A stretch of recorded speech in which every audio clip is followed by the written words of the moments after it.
ಆಕಸ್ಮಿಕ ಬೆಂಕಿ ತಗುಲಿ ವಾಚ್ಮೆನ್ ಸಜೀವ ದಹನ, ಮರಿಶೆಟ್ಟಿ ಮೃತ ವ್ಯಕ್ತಿ. ಸ್ಥಗಿತಗೊಂಡಿರುವ ಗೋಕುಲ್ ಚಿತ್ರಮಂದಿರದಲ್ಲಿ ಘಟನೆ ನಡೆದಿದೆ. ಕೆಆರ್ಎಸ್ ರಸ್ತೆಯಲ್ಲಿರುವ ಗೋಕುಲ್ ಚಿತ್ರಮಂದಿರ ಸ್ವಚ್ಛಗೊಳಿಸುವ ವೇಳೆ ಆಕಸ್ಮಿಕವಾಗಿ ಬೆಂಕಿ ಕಾಣಿಸಿಕೊಂಡು ಬೆಂಕಿ ಜ್ವಾಲೆಯಿಂದ ಹೊರಬರಲಾಗದೆ ಮರಿಶೆಟ್ಟಿ ಸಾವನ್ನಪ್ಪಿದ್ದಾರೆ.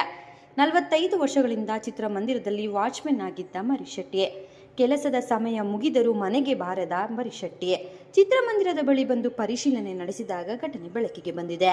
ವಿವಿಪುರಂ ಪೊಲೀಸ್ ಠಾಣೆಯಲ್ಲಿ ದೂರು ದಾಖಲಾಗಿದೆ.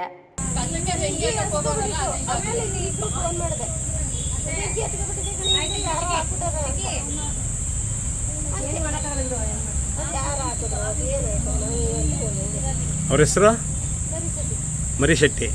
ಎಷ್ಟು ವರ್ಷ ಅವ್ರಿಗೆ? 85 ವರ್ಷ. 75 ವರ್ಷ.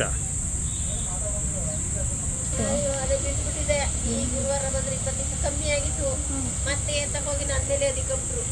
ಅದು ಇನ್ನೂ ಜಾಸ್ತಿ ಆಗೋಯ್ತು. ಈಗ 4-5 ರೋಡ್ ನೋಡಿದಲ್ಲ, ಈಗ ಮತ್ತೆ ಹಿಡ್ಕೊಂಡು ಹಿಂಗನ್ನ ಕೇಳ್ತಿಲ್ಲ. ಕೂಡಾಗ ಏನು ಆಗಿಲ್ವ ಅಂತ ಕಣ್ಣಾಗ ಏನಿದೆ.